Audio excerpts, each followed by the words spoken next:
I'm in the city centre of Warsaw and I'm standing in front of the Holy Cross Church, in front of which you can see a figure of Christ with his cross. And this statue epitomises what happened here in this city in 1944 during the Warsaw Uprising. It was a time when the Polish underground wanted to wrest control of the city from the retreating Germans and in front of the advancing Soviet army. During this time, the figure itself was shot up very badly, toppled from his plinth and lay in ruins, as much like the city itself and its people. This year we're commemorating the 81st anniversary of the Battle of Warsaw, the Warsaw Uprising of 1944. We'll be discussing the plan, why it was launched, the battle itself, the fate of the city and its population, and later on the legacy, the controversies and the debates surrounding this episode. Join me, Jan Darasz, for a special edition of How We Got Here.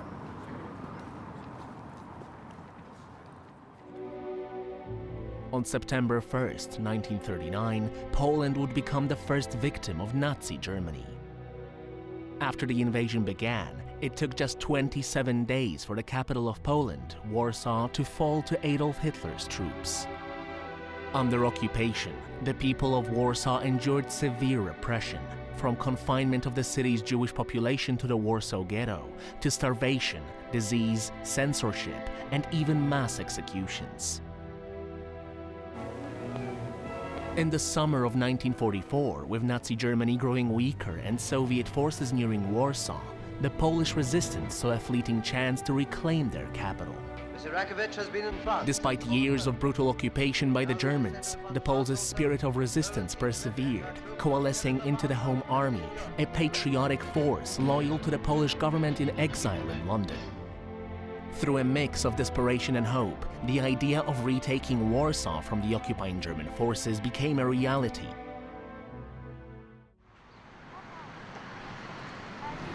I'm delighted to be joined today by Alina Nowobilska. She's a top historian and a great friend of How We Got Here. Thank you so much for inviting me. Alina, we're in front of the Pasta building, the former telephone exchange, very significant in the uprising, but we'll go back to we'll talk about that in a minute. We'll go back to the 1st of August and W hour. Can you explain the significance of that? Who ordered the attack and what were the assumptions that the Polish command made in launching the uprising? Well, we've got to take a step back to the day before our W, which is the 1st of August of 1944, and that is the 31st, when Tadeusz Komorowski, who is the head of the Home Army at this point, is trying to push the Polish government in exile to say yes to an uprising because the Soviet forces are now approaching Warsaw with many other things that are happening at the simultaneous time. So, for example, they can see the defeat of the Germans, Volksdeutsche leaving the city, and various other aspects. But in comes Antoni Chruściel, who is the head of the actual Warsaw Uprising. He comes in with information that says the Soviets are on the borders of the Praga district on the eastern part of Warsaw. So now is the time to launch the uprising. Komorowski says, okay, let's do it. So Antoni Chruściel goes back to his command, puts out the order at 7 p.m. on the 31st of August. Unfortunately, policing hour is coming in, so only a certain amount of people go out with this message. And then this message has to be sent out again in the early hours of the morning. But there is a slight problem when it comes to our W. Not everybody knows that the Warsaw Uprising is meant to begin at 5 p.m. on the 1st of August. So it is a little bit chaotic with people trying to get to their points at that stage. So it's kind of went off half-cock. It did. So there's a lot of people that don't make it to their units. We will come across one a little bit later in this chat, but there is this sense of chaos and people need to try and find their units, and in the end sometimes people just join the closest unit they have. Quickly coming back to the Pasta building, this was one of the largest successes in the middle of August of 1944. It is the telecommunications building. It was the second tallest building in Warsaw, and the Germans would use it as a vantage point so they could see quite far over the city. It was very difficult to cross in the area that we are now, so crossing the road was very dangerous for civilians. You had sharpshooters in the building. But the capture of it was also captured on film, which is, again, another one. I'm going to use this word incredible because it is incredible. The Warsaw Uprising is one of the most documented battles of World War II, and they had a special propaganda unit that went in and filmed all of it. So it is available online, so I'd highly recommend people to try and go and find it. And then it was shown at the Palladium Theatre, so all the rest of the civilians and other insurgents could see this absolute success, and it filled them with euphoria and some sort of hope. August 1st, 1944, 5 p.m. W hour. Early on, the Polish Home Army achieved surprising success, catching the German garrison off guard. Across the city, young fighters, despite being outgunned by the occupiers, attacked German positions in coordinated assaults. By August 2nd, the insurgents had secured much of downtown Warsaw. They took control of Śródmieście and parts of the Wola, Żoliborz and Mokotów districts. Critical buildings fell into Polish hands. The main post office, Warsaw University, several police stations and railway maintenance shops. The fighters also established contact between key neighborhoods through a network of barricades and sewers. Polish flags were raised over the city for the first time in 5 years. Still, success was uneven. Attempts to seize the bridges across the Vistula River failed, and German reinforcements quickly began to encircle the city. In Wola, counterattacks grew increasingly brutal. German units began massacring civilians to crush resistance. Despite these setbacks, morale remained high among the resistance forces. For the first time since the Second World War began, Warsaw felt free. People opened schools, printed newspapers, and aided the wounded. The first 4 days of the uprising brought hope.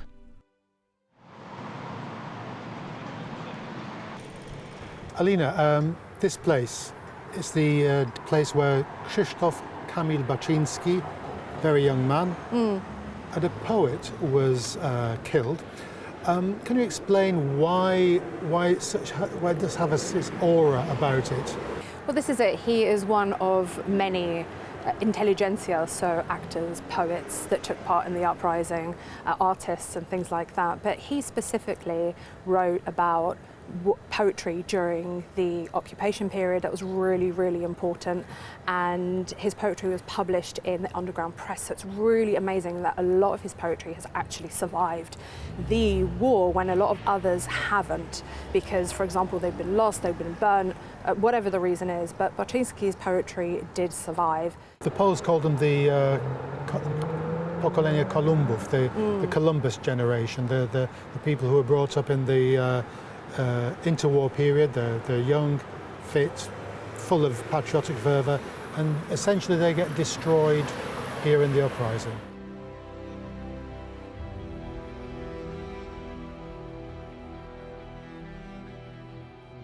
Okay, Alina, if ever there was one, this is a very emotive and evocative place of the uprising.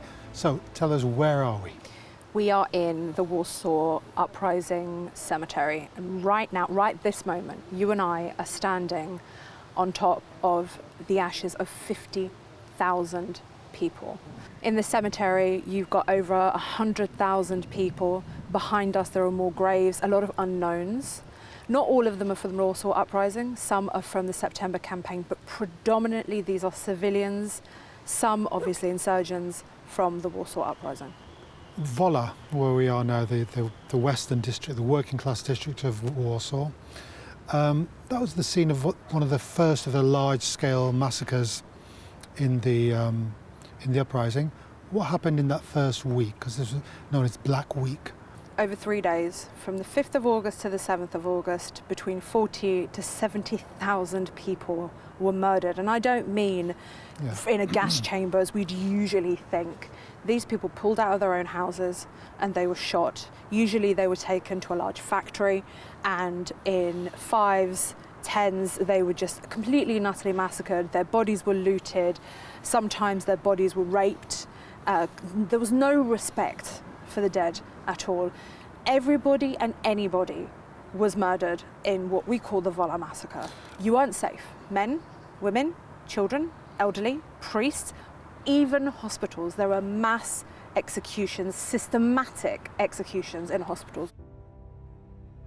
My Vera, the timing is unfortunate, but from a historical perspective, what the Poles are doing is a blessing. After 5-6 weeks we shall leave, but by then, the capital, the head, the intelligence of this former 16-17 million Polish people will be extinguished. This Volk that has blocked our way to the east for 700 years and has stood in our way ever since the First Battle of Tannenberg. After this, the Polish problem will no longer be a great historical problem for the children who come after us, nor indeed will it be for us.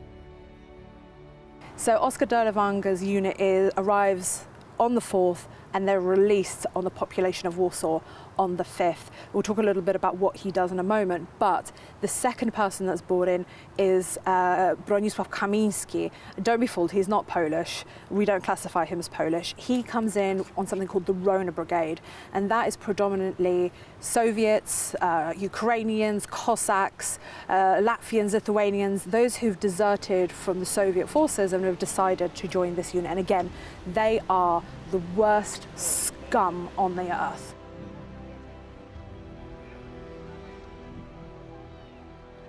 We are here in Piwna Street in the Old Town. It took the Germans a couple of weeks to get to this point. A word now about the escape from beleaguered districts, or districts that were about to fall, which the Germans were able to defeat the uprising in detail, district by district. The sewers. The commander of the Home Army, Tadeusz Komorowski, he said that he knew some absolutely brave soldiers. And when I mean brave, I mean these guys would take petrol bombs and run right in front of a tank. That's how brave these guys are. Now put them into the sewers. You've got to remember, this is not just, sometimes on films we see these sewers. You've got waste that goes up to your waist, your neck. It's small, sometimes you have to crawl through them because they're not all available to be tall, for example. Yep.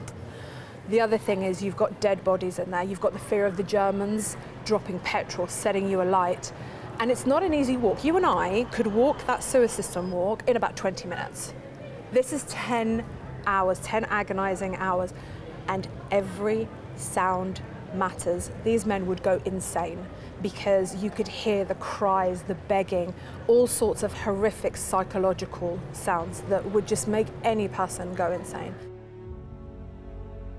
With the Red Army's reluctance to support the uprising, the Western Allies became the de facto main backup of the Home Army. However, distance, politics, and Soviet obstruction turned their efforts into a tragic display with limited impact.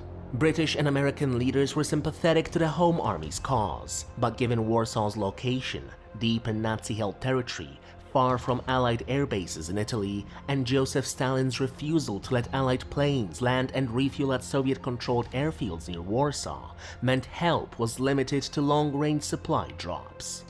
Beginning in mid-August, pilots of the British Royal Air Force and the US Air Force flew over 1,300 miles round trip, dropping weapons, ammunition, and food. Those supply drops, however, missed their marks on many occasions, falling into German hands. By mid-September, the Soviet Union finally delivered its own aid to the insurgents. But it was little more than token support.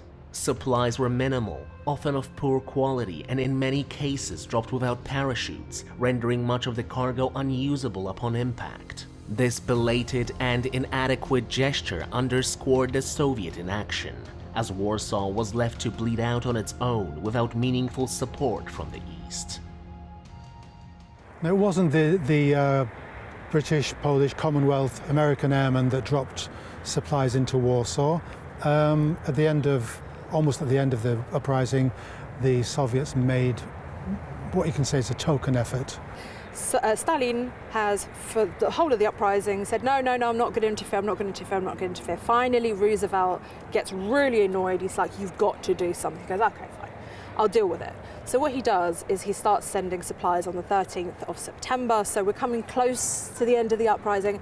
However, every testimony you read will come up with either they were dropped without parachutes, they had rocks inside them, the ammunition was damaged, the weapons were damaged, the food was rotten. What's the point? It was a token gesture, it was a pretend, it didn't help the uprising at all, and it was totally and utterly pointless. We're on the banks of the Vistula, overlooking the Vistula, and one of the big criticisms of the uprising was that it wasn't coordinated with the Allied powers, that's to say Soviet Union, Britain and the United States, which is true to an extent, but it doesn't really take into account perhaps the duplicity of Stalin and his plans for Poland. Could you run us through what was happening on the right bank? Where Antoni Hrustel had the wrong information, the wrong intel, that the Soviets were already on the borders of Praga, when they weren't. They don't arrive realistically to the borders of Warsaw till the middle of September. And at this point, the Germans are obviously ravaging the eastern bank. They're blowing up bridges to try and stop the Soviet advance onto this border. The Soviets get to Praga and they stop. That's it. There is nothing further that goes on. There is a but. There always is a but. There is a but, and that is to do with Berling's army, for example. They are the ones who have a couple of excursions that happen across the bridge, well, across the river really, in little pontoons, but the Soviets, they don't want to cross. So my point of this is, they're sitting and watching Warsaw burn. By the fourth week of the Warsaw Uprising, the situation had become extremely dire for the Polish resistance, as well as for everyone caught in the crossfire.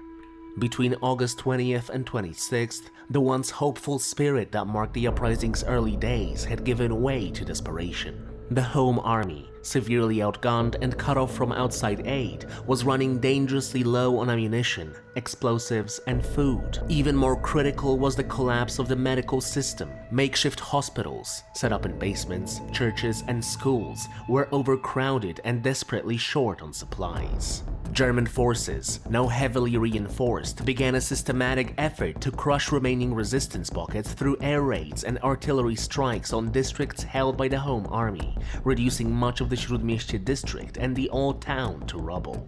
Realizing its forces in Old Town could no longer hold their positions, the Home Army decided to evacuate fighters and the wounded through the city's sewer system. Crawling through pitch-dark, disease-ridden tunnels, hundreds made the perilous journey south to continue the fight. The Polish resistance looked to the eastern bank of the Vistula River, hoping the Red Army, which took positions right across the river from downtown Warsaw by mid-September, would come to their aid. These forces included the 1st Polish Army, often called the Berling Army after its commander, General Zygmunt Berling.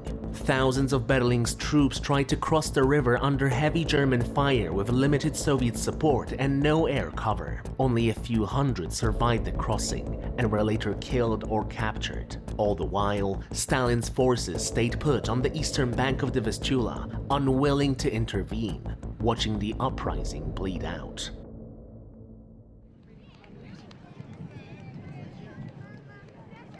Lots of tourists around here. Warsaw's old town, the big attraction. 1944 is total hellhole, total devastation. The population was massacred. Talk us through what it looked like and how the Germans got here towards the end of August, when they captured this place. Well, you just mentioned it. They captured the old town at the end of August. It was decimated. This whole area was in absolute ruins. The civilians, those that had survived the bombings, every 15 minutes at one point, Stukas were coming in and just completely and utterly obliterating this area. There were various different heavy weaponry. Phosphorus was being thrown onto the city, especially here in the old town. People were being literally burnt alive. It was hell within hell. There was no food, there was no water. People they'd had enough. They thought that the uprising was supposed to last 3 days. We are now 30-odd days into the Warsaw Uprising. These people want out. Slowly but surely, Germans are coming into the old town, bit by bit, house by house, ruin by ruin, room by room. I mean, fighting is so intense here. And that's incredible that you could be in one building and next to you in the room are the Germans, or below you they're the Germans, or above you. It's so interesting to be able to see such urban warfare. The Germans completely decimated this.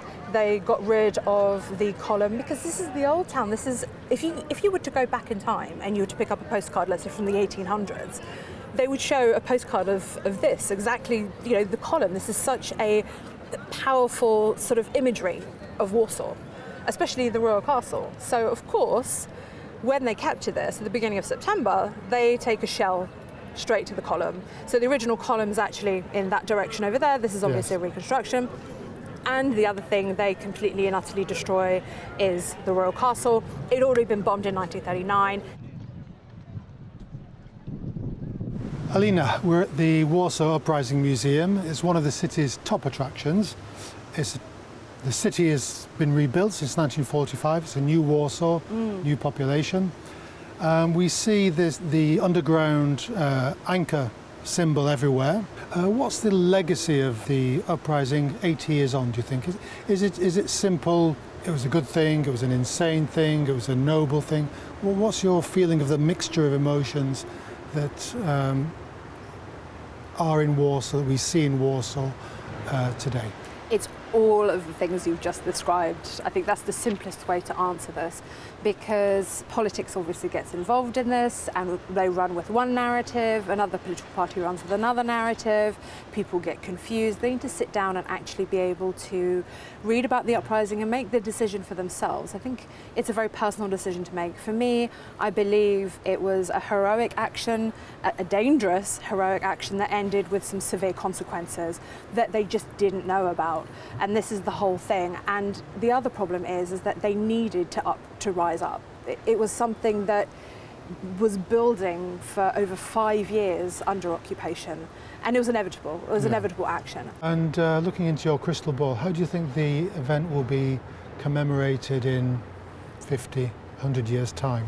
I really hope we'll still be thinking about, because by then we probably won't even be here. Yeah. So I secretly hope that they still will hold on to all of these memories and talk about it, and that new developments can be made, new discoveries, especially in certain archives where things have been closed off and we don't have access to them, especially in the British archives. Sure. We might be able to find out something new that we don't know about yet. For the time being, Alina Nowobilska, thanks very, very much for coming onto our programme. Thank you so much for inviting me. August 1st, 5 p.m. every year all around Poland.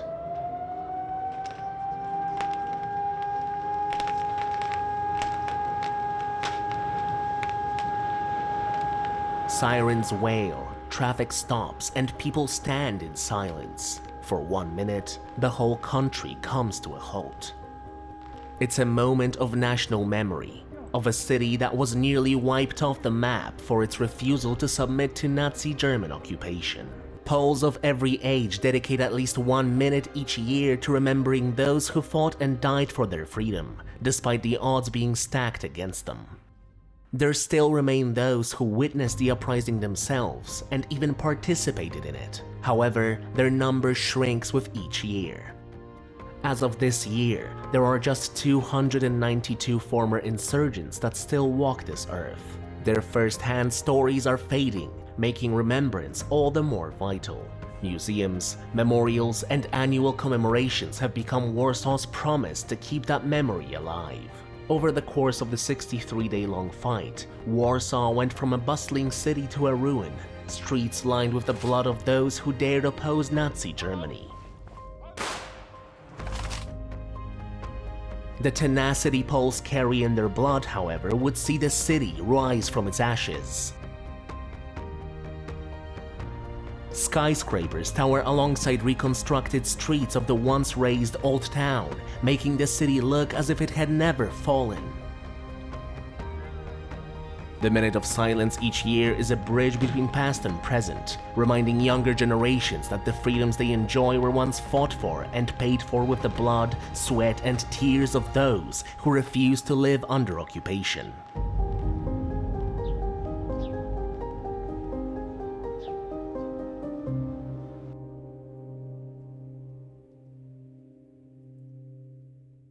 Behind me is the Saxon Palace, or rather what's left of it.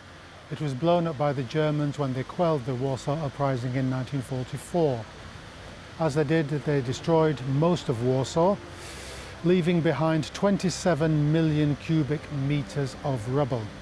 In terms of the human cost, it's estimated that there are anything up to 200,000 people killed in the actual 63-day uprising. Then the rest of the population was deported and scattered throughout the world to the four winds. But as you can see today, Warsaw is a thriving, modern, Polish and European capital. I'm Jan Darasz for TVP World.